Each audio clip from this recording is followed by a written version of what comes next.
Meus irmãos, eu queria te convidar a abrir a tua Bíblia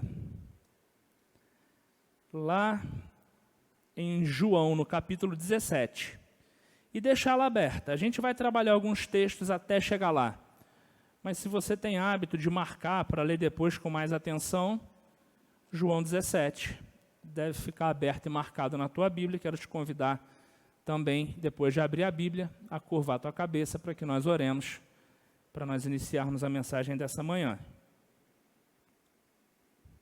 Senhor Deus, obrigado, Pai, porque nós estamos, Senhor, tendo a oportunidade de ler, refletir, digerir, ó Pai, para praticar a Tua palavra. Nos abençoa, ó Pai, abençoa todos os professores da nossa escola dominical Crescer, que essa igreja, ó Pai, seja uma igreja que cresça em amor, cresça em união e também cresça no conhecimento de Ti através da Tua palavra. É o que nós te pedimos e agradecemos em nome de Jesus. Amém. Eu queria conversar com os irmãos nessa manhã sobre unidade. E eu acho que a gente está num... Eu vou pedir... Eu posso acender essa luz do atrapalha? Deixa eu sair daqui, deixa eu acender essa luz do meio. Não. Aí. Pronto, que aí eu vejo vocês. Eu já estou meio cegueta. Com a luz apagada, dificulta tudo. Essa ideia de falar sobre unidade, eu acho que é um momento propício para conversarmos sobre isso, porque é um conceito que ele é um conceito celestial para a igreja. E eu acredito sinceramente que ele é um conceito que é exclusivamente aplicado à igreja. Não há outro ambiente onde você consiga aplicar o conceito de unidade entre pessoas. Mas antes da gente ir para o texto, eu queria conversar, se estiver disponível, a gente quiser colocar, eu queria conversar com os irmãos primeiro sobre o que não é unidade. Porque quando a gente fala de unidade, a gente é levado naturalmente a pensar nisso aqui, que é a coletividade. Quando a gente está falando sobre unidade, a gente não está falando sobre o ajuntamento dos irmãos. Isso é um conceito tão diferente que eu quis relacionar alguns pontos que poderiam, provavelmente vai vir na tua mente, muitos outros pontos negativos da coletividade. E por isso ela não se aplica nesse conceito. Coletividade é um conceito que pode ser muito perigoso. E a primeira coisa que eu coloquei aí é que na coletividade, o você, quando eu falo o você, eu estou falando do seu indivíduo, de quem você é. Quem você é pode ser completamente tolhido. A sua individualidade pode se perder em meio aos interesses da coletividade. Esse é um primeiro problema que coloca a coletividade em oposição à unidade.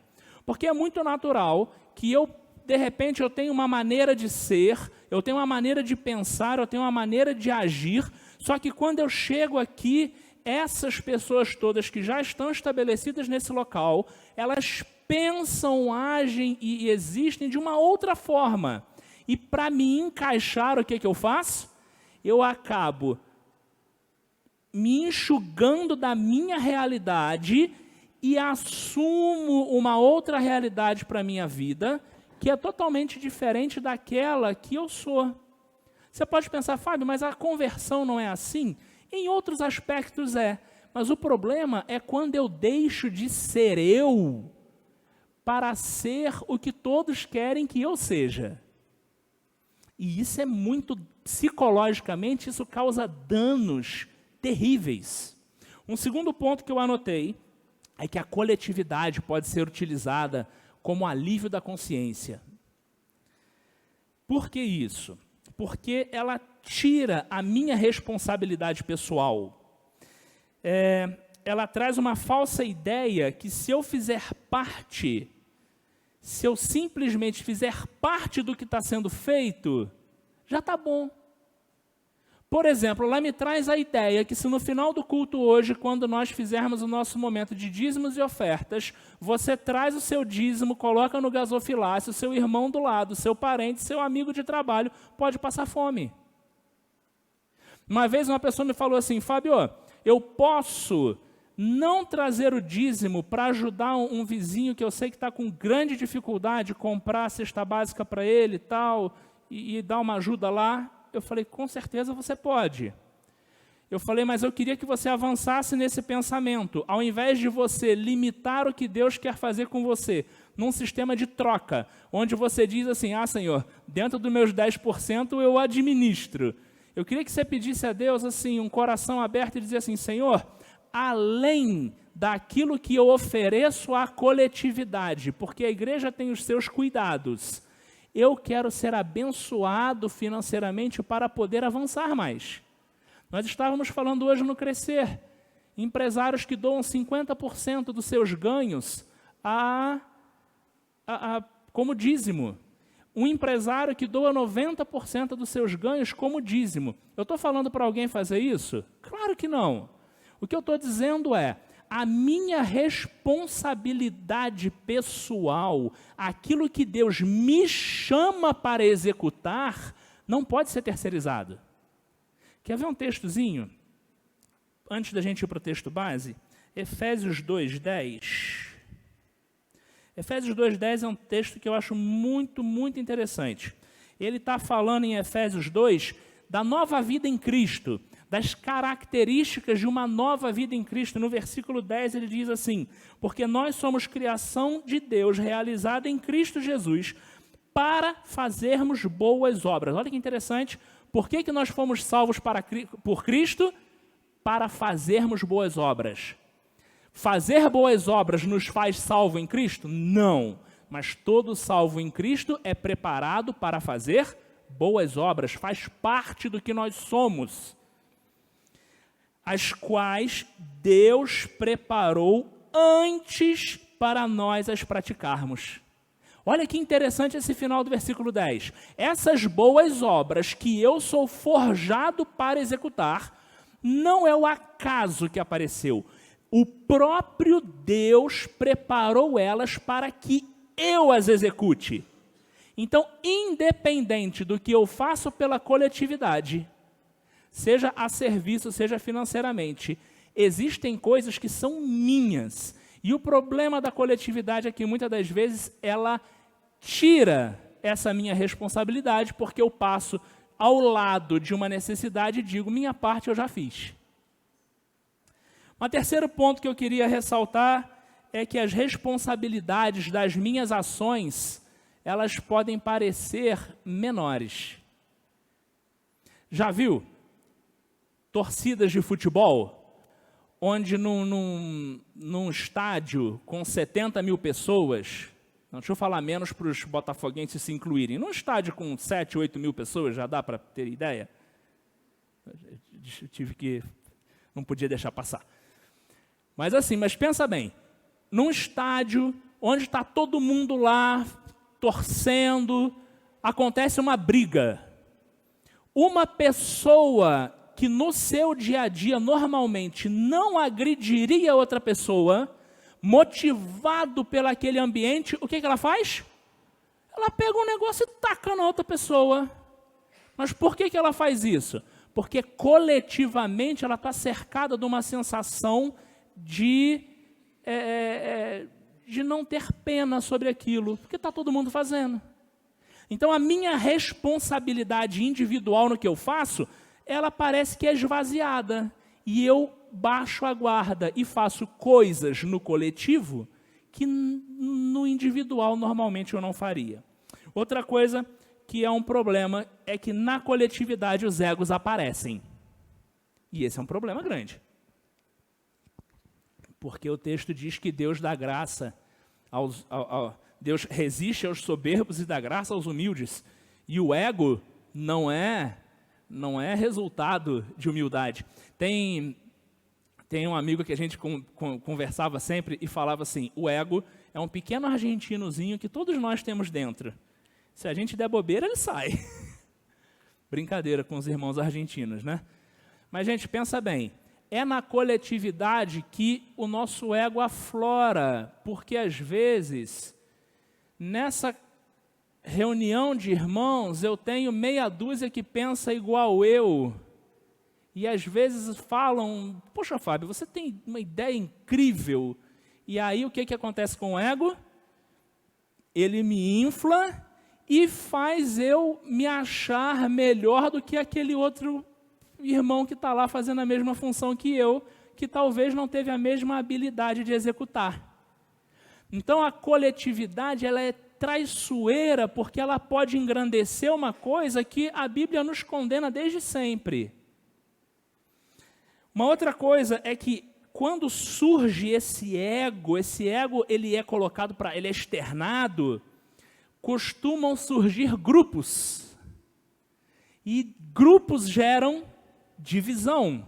E divisão só se sustenta no coletivo, porque se a divisão não for no coletivo, ela passa a ser união. Então pensa comigo, surge essa questão e daqui a pouco nós estamos igual à igreja de Corinto, dizendo por assim, olha, eu estou na igreja de Corinto, mas eu sou do grupo de Apolo. Não, eu sou da igreja de Corinto, mas eu sou do grupo de Paulo. Não, eu estou na igreja de Corinto, mas olha só, eu não sou nem de Paulo nem de Apolo, eu sou de Cristo. Sou muito melhor que vocês, inclusive. E aí Paulo olha para isso tudo na carta de Corinto e fala assim, meu Deus do céu, vocês não entenderam nada. Quem é Apolo? Quem é Pedro? Quem é Paulo? Por acaso algum de nós morreu por você? Algum de nós ressuscitou para que você tivesse vida? Para de bobeira, é isso que Paulo está dizendo para aqueles irmãos de Corinto, mas você compreende que há um risco. Há um risco de eu me aproximar daqueles que pensam mais parecido, que agem de uma forma em que eu aceito mais, e crio um grupo. E a grande questão é que essas divisões, dentro dessa coletividade, elas não são reprimidas porque elas chegam a se disfarçar de união. Porque eu pego aqueles com quem eu me entendo e faço até um churrasco. A gente canta até corinho no churrasco. Não, mas você nesse você não vai poder vir, tá? Porque esse é só para essa galera aqui. Esses grupos me fazem olhar assim, o irmão Alessandro tem uma ideia, traz uma ação para a igreja, e uma parte da igreja ora e fala, que bênção esse projeto, vamos avançar com o irmão Alessandro nesse projeto. Aí eu olho para aquele projeto, porque não surgiu da minha cabeça, não foi uma ideia minha, ou talvez eu não ache que seja muito aquilo que eu penso, eu falo, não vou participar desse não. Feira Mix, eu vou vir aqui ver a Feira Mix, por quê? Eu não tenho interesse na Feira Mix, eu não acho que deva ser assim, então eu vou boicotar a feira. E aí a gente está disfarçando essas grandes rupturas e diferenças, e parece que está tudo bem. Porque a coletividade ela vai maquiando essas coisas. Não há exposição, não há confronto, porque confronto, repreensão, estraga a coletividade. Fala a verdade, quem gosta de ser repreendido? Ninguém gosta. Ninguém gosta do pastor botar a mão no ombro e falar assim, irmão, vamos conversar? A ideia é ruim demais. Ninguém gosta. Isso estraga esse senso de coletividade. Por isso que ela é perigosa, porque a coletividade é muito frágil, ela não tolera muita coisa. Aí nós entramos numa área que é o politicamente correto. Eu passo a aceitar isso, não é o bom, mas eu passo a aceitar, eu preciso aceitar aquilo outro, eu tenho que passar a mão por cima. E quando vê, a gente vira aquele tal do sepulcro caiado, que por fora está bem formadinho, está todo pintadinho, está tudo bonito. Quando vai olhar por dentro, está tudo complicado. E a gente sabe que Jesus não olha muito para aquilo que está por fora. Ele já bate o olho olhando do que está dentro. E aí a gente de repente não está caminhando certo.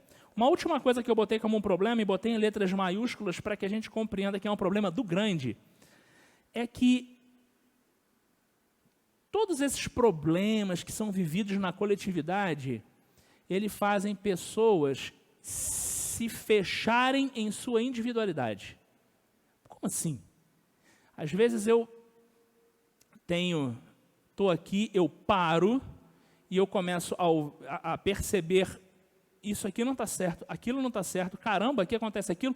Quando a gente se converte e vem para uma igreja, a gente, não sei vocês, mas a maioria das pessoas vem com uma ilusão assim, lá no mundo estava tudo errado. Lá no mundo as pessoas têm inveja, lá no meu trabalho as pessoas são más, lá as pessoas são complicadas. Puxa, agora que eu vou para a igreja é o céu, aqui é tudo bom, aqui é tudo certinho. E aí você começa a ver dentro da coletividade que não é bem assim. E aí aquilo vai ficando meio dolorido, e essa pessoa vai se afastando, deixando de aceitar isso, e ela se fecha nela. Aí você vira para a pessoa e fala assim, poxa, irmão, vamos na igreja. E a pessoa fala assim, igreja? Prefiro adorar a Cristo em casa. Não, eu tenho minha maneira de adorar a Deus, mas eu não me meto com isso. As pessoas criam quase uma repulsa ao nosso ajuntamento.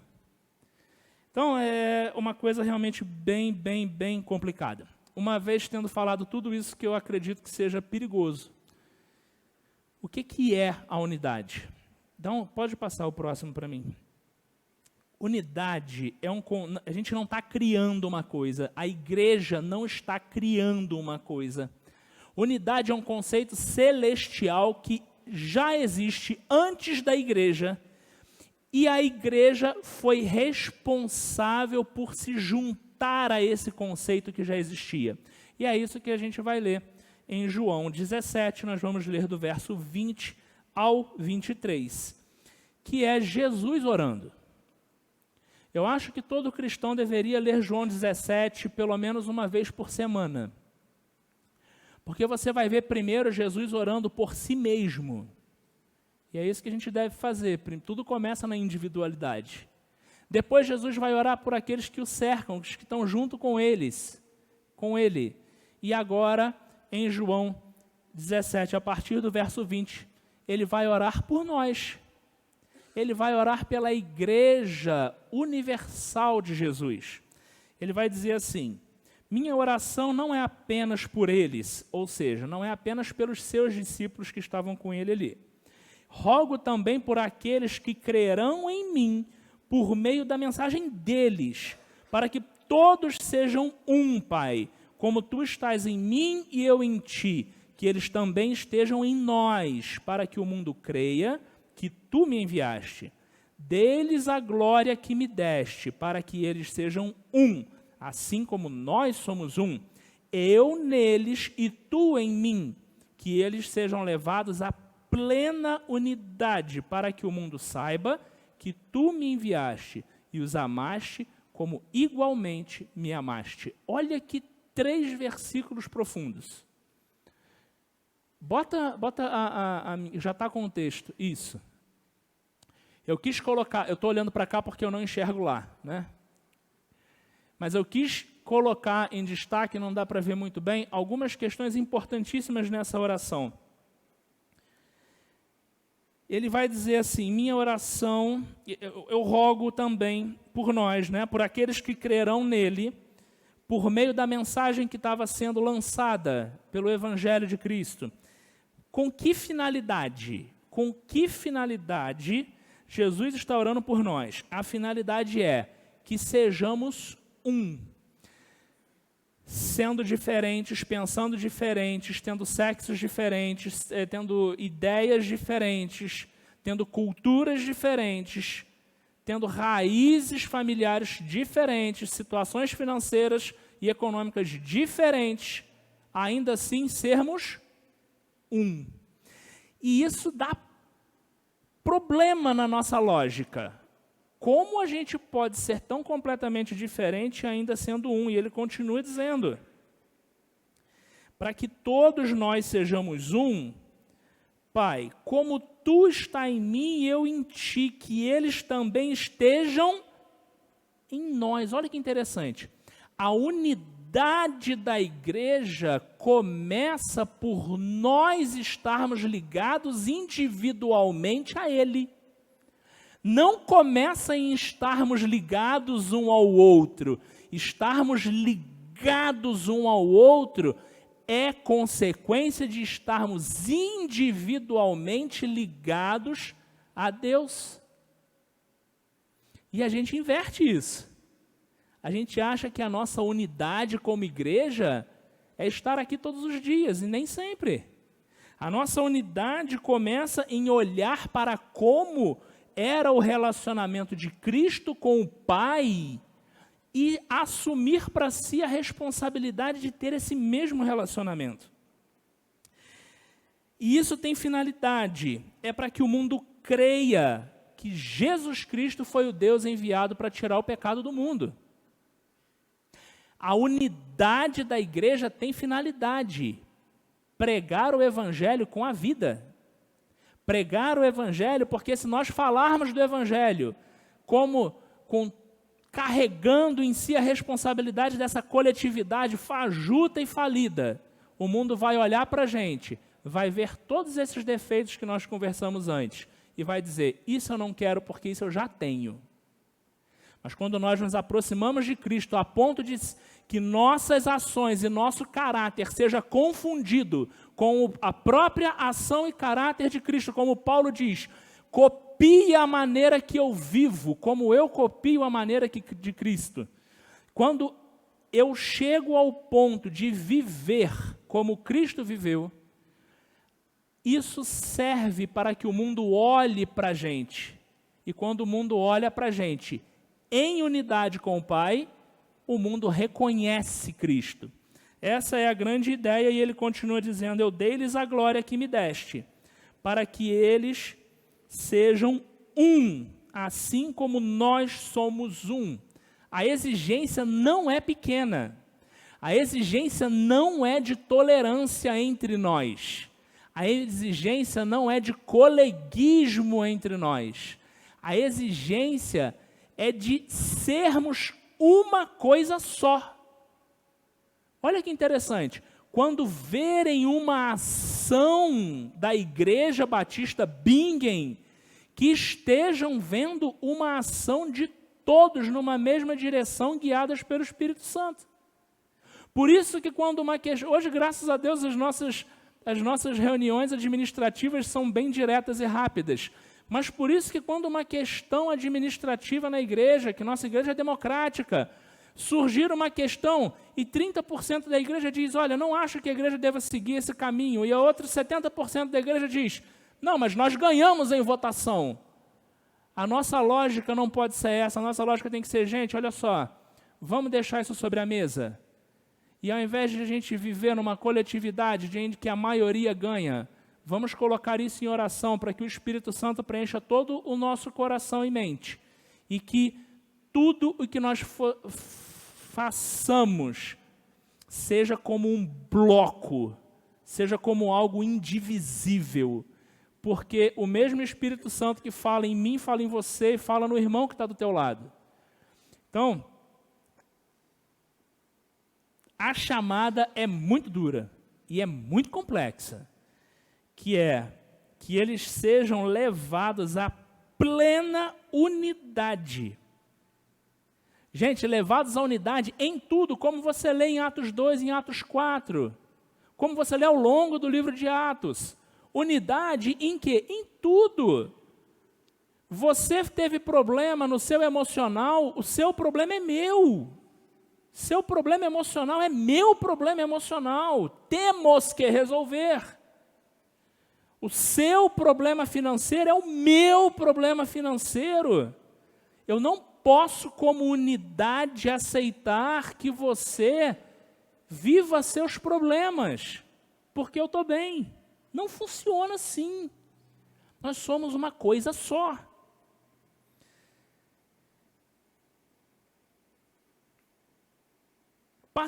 passa isso. A gente viu o que é a unidade. A segunda coisa sobre a unidade que eu queria que a gente saísse daqui de maneira bem sólida é saber que unidade não é algo que a gente vá criar.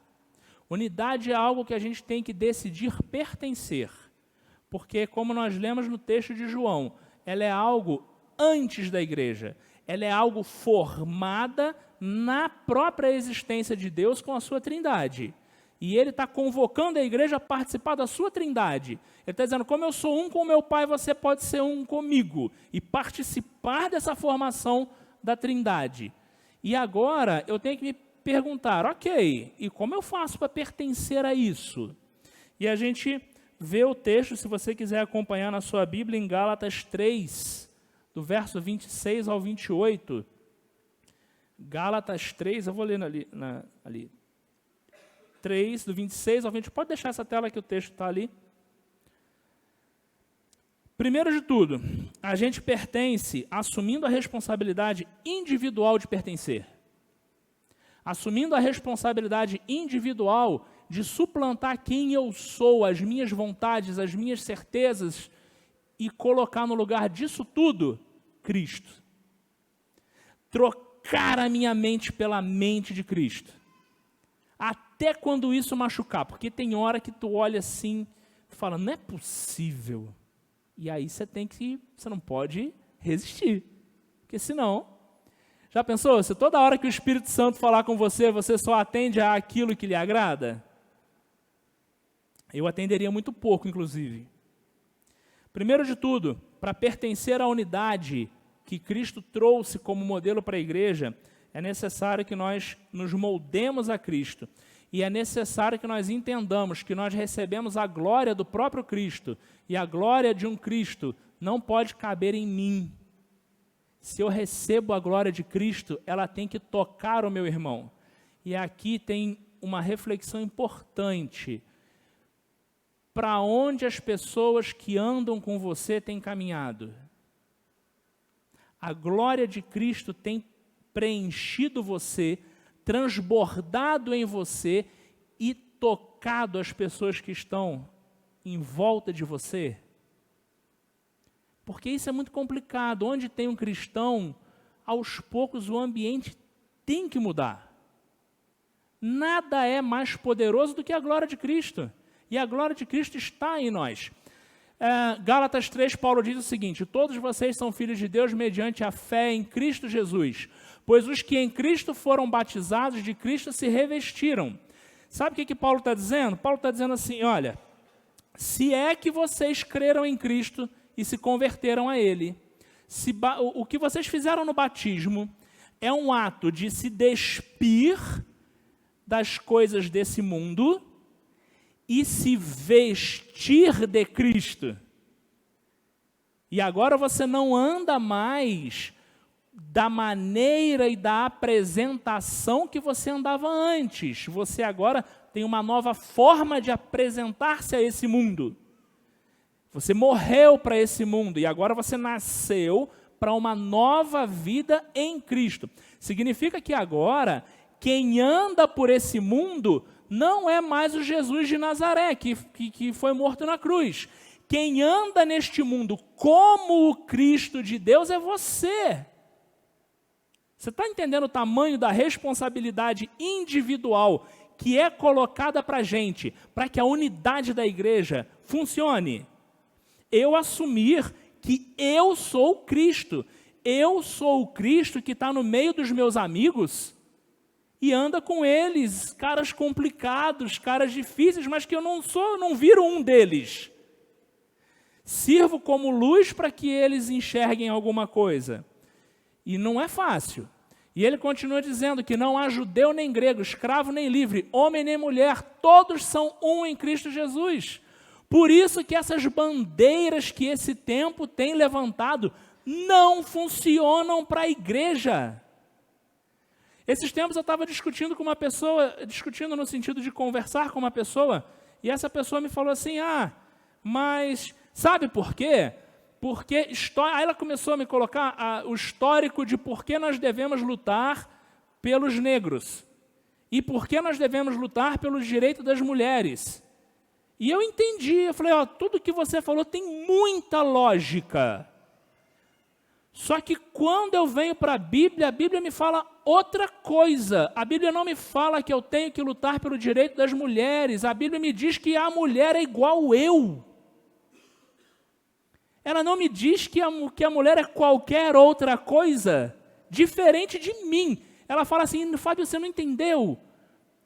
Para mim não existe ela ser mulher, para mim existe ela ser cristã, igual você. Não tem diferença. Então eu não luto pelo direito da mulher, eu não luto pelo direito do negro. Eu não sei mais se fala negro, se fala preto, eu não sei como é que funciona. Eu luto pelo direito do meu irmão, do meu igual.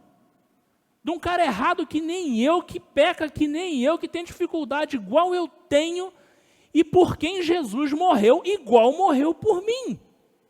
Então, para mim, não pode fazer diferença, porque para Cristo não faz diferença.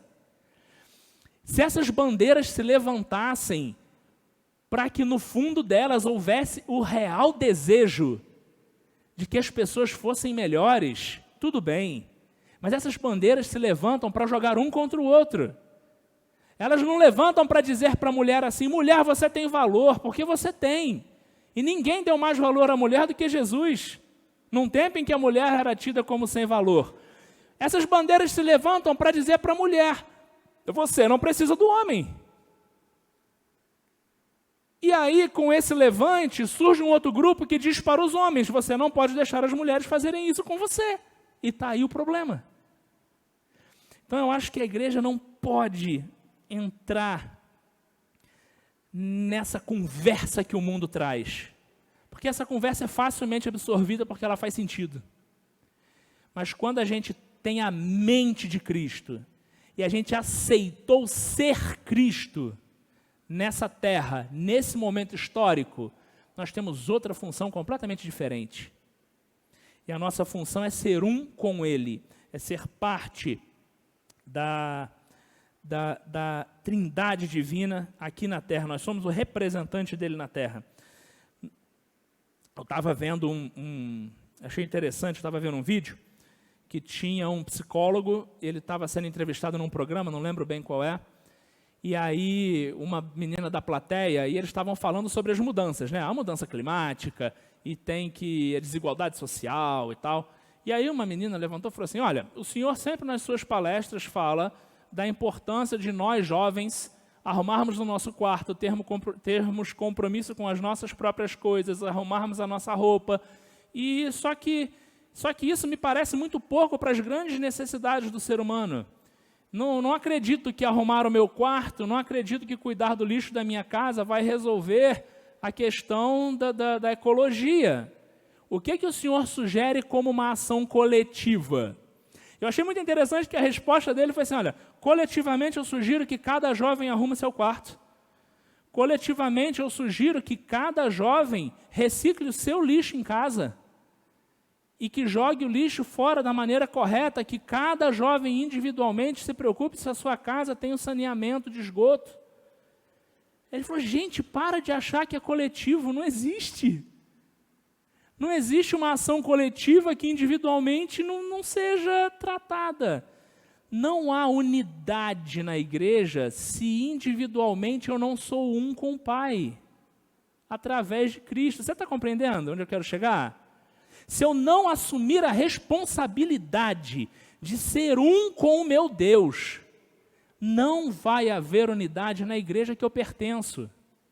Eu posso criar aqui uma igreja de 1000 pessoas, toda complicada, ou eu posso ser uma igreja de 100 pessoas, cheia de problema. Problema todos nós vamos ter. Juntou gente dá problema, né? Tem um amigo meu, pastor, que fala assim, Fábio, quando eu estava fazendo concílio, ele falou comigo assim, Fábio, ser pastor é muito bom, o que estraga são os crentes. Eu falei, tá bom. Isso incluindo nisso, né, como um crente. Porque é verdade, a gente é complicado. A gente é muito complicado. Mas eu acho que como unidade de igreja, como mão de Deus na terra, fica menos complicado quando a gente abandona o nosso eu. E cede o nosso eu àquilo que Deus quer. Vamos para o último slide. Eu queria que você abrisse sua Bíblia em Efésios 4. A gente vai ler do verso 1 ao 6. Porque eu queria encerrar com alguns conselhos práticos que Paulo traz à igreja de Efésios. Que são conselhos para uma igreja num tempo difícil. São conselhos de uma igreja que tem o desafio de formar a unidade com Cristo, num tempo em que tanta desigualdade é pregada. Ele começa dizendo assim: como prisioneiro no Senhor, eu rogo-lhes que, primeiro, vivam de maneira digna da vocação que você recebeu. Deixa eu te falar uma coisa. Tem milhares de pessoas que já ouviram a pregação do Evangelho igual você ouve. Para milhares de pessoas não fez nenhum sentido. Mas um dia que, de acordo com Efésios, Romanos, de acordo com o próprio Davi, antes de que qualquer coisa existisse, antes mesmo de que o mundo existisse, o Espírito Santo separou você. E num dado momento da história, ele falou no seu ouvido. E o que não fez sentido para milhares de pessoas, modificou quem você é. E abriu as portas do teu coração para que você tivesse a fé em Cristo Jesus para alcançar a vida eterna. Então, quando a gente olha para isso, o que Paulo está falando aos Efésios? Compreenderam o que aconteceu com você? Compreendeu a graça que foi dada a você, que mesmo sem você ser capaz ou estar qualificado, foi salvo por Cristo? Então vivam de maneira digna dele. Reflitam sobre isso e analisem a vida. Fala, estão vendo Cristo quando estão me vendo? Segundo ponto interessante, sejam completamente humildes e dóceis. Nossa, isso é difícil, né? Ser humilde, eu costumo brincar, eu falo assim, não, humildade é o único defeito que Deus me deu, porque foi muita. Gente, pensa bem, ser humilde é uma coisa complicada demais. Eu sou flamenguista, gente, é difícil. Não é, Alberto? Às vezes a gente tenta, né? A gente tenta, mas... Brincadeiras à parte, gente, pensa bem. Ser humilde e dócil. Seguindo, ser paciente. Tem alguém que perde a paciência fácil? Oh, gente. Tem hora que eu olho e falo assim, não vou continuar, não, deixa para lá. E a outra coisa que ele coloca nesse texto é suportando uns aos outros com amor. Eu adoro essa frase. Porque suportar uns aos outros em amor não é tolerar uns aos outros. Suportar é pegar meu irmão em dificuldade e colocar ele aqui, ó. Eu vou te ajudar a andar. Está com dificuldade de andar? Me dá o braço aqui. Eu vou te ajudar a andar. Até que você seja tratado e consiga andar sozinho. E quando você conseguir andar sozinho e encontrar um irmão com dificuldade de andar sozinho, o que é que você faz? Suporta ele em amor, bota ele aqui e faz a tua caminhada ser mais pesada, porque você está com o peso dele agora. Mas carrega ele, vai com ele, porque um dia alguém carregou você. E se não carregou, te garanto que um dia alguém vai te carregar um pouquinho. Isso é dar suporte. É não fechar os olhos para a necessidade do meu irmão só porque eu estou bem. E aí ele vai continuar dizendo aqui nesse texto de Efésios, façam todo o esforço para conservar a unidade do Espírito pelo vínculo da paz. Gente, paz não é passividade. Paz não é reduzir o seu eu para agradar o outro e dizer está tudo bem. Paz é um conceito celestial que você alcança quando você está em contato direto com Cristo. E Ele te entrega a paz que excede todo o entendimento. Então ele está dizendo, olha, por estar neste vínculo com Cristo, você entra num estado de paz mesmo em meio a guerras. Porque você está conectado com Cristo. e façam todo o esforço para conservar a unidade do Espírito através da sua ligação com Cristo. Então, através da minha ligação com Cristo, eu posso me esforçar para abençoar o Alessandro, que talvez esteja um pouquinho com Wi-Fi complicado, não está pegando bem, e eu ajudo ele, auxilio ele para que estejamos nós todos conectados a este Cristo num ambiente de paz. Mas é importante, eu gosto da palavra que ele coloca, façam esforço. Unidade requer esforço, requer interesse, requer ação. E ele continua dizendo, há um só corpo, ou seja, quando ele diz um só corpo de Cristo nessa terra. Dizendo, vocês estão espalhados aí em denominações, estão espalhados em igrejas, estão espalhados em bairros, estão espalhados. Mas compreendam, ainda espalhados, há um só corpo, há um só Espírito que se manifesta em todos, assim como a esperança para a qual vocês foram chamados é uma só. As diferenças do meu irmão não importam, porque nós seguimos na mesma direção, com o mesmo objetivo. E há um só Senhor, uma só fé, um só batismo, um só Deus e Pai de todos, que é sobre todos, por meio de todos e em todos.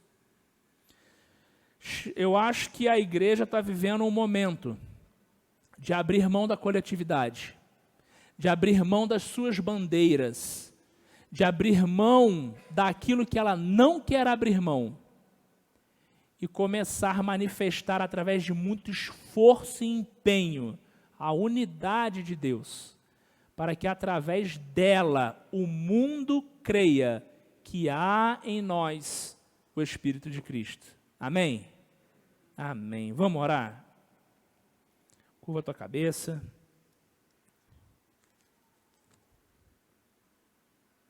Senhor Deus, obrigado, porque nós temos a oportunidade, Senhor, de ler a Tua palavra, compreender a Tua palavra.